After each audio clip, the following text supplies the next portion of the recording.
Hill, where opposition leader Raila Odinga is currently having a press address.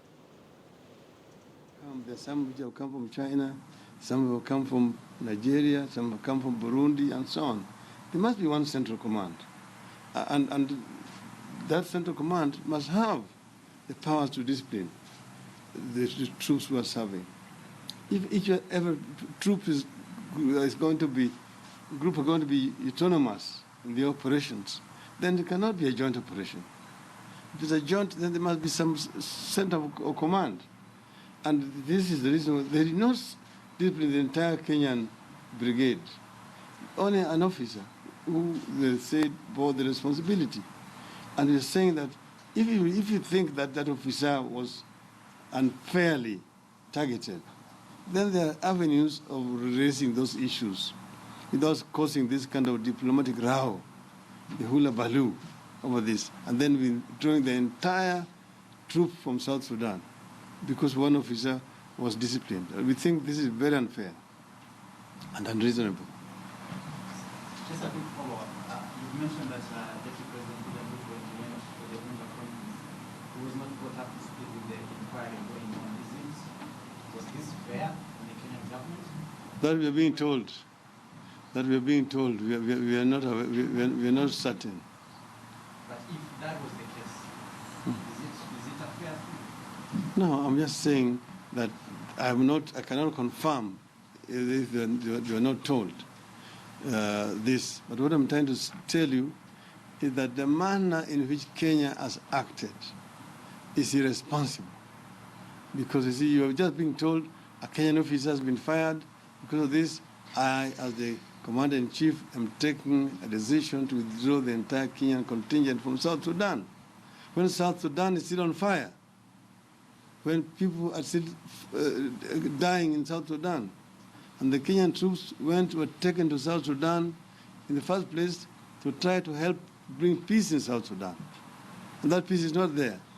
So you're now just telling me, because one officer was disciplined, now there's no need for us to have our troops in South Sudan, therefore we're withdrawing them. Why did we take them there in the first place?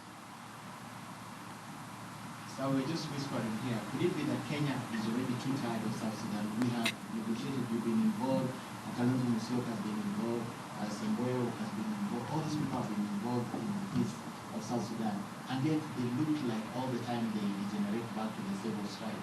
Do you just think Kenya is tired, even if you see the way they handled the person who was deported terrorists? Do you just think Kenya is tired? And does it justify the action of the executive if Kenya says we are tired of trying to bring peace in South Sudan?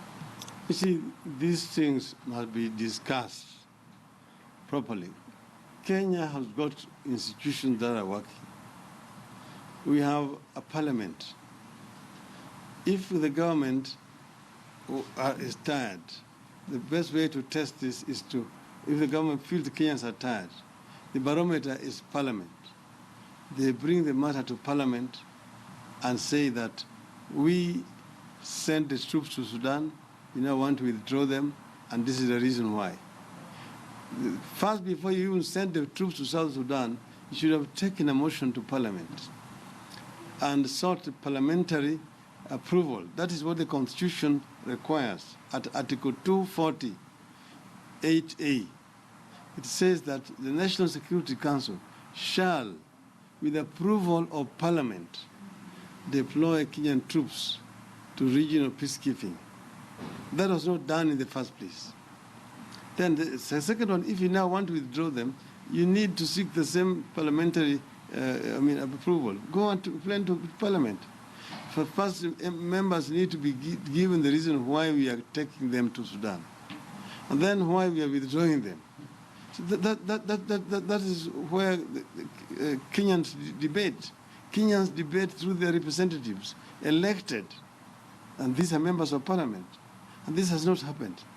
If you think we are tired, we will say so. But you need to know what are the consequences of us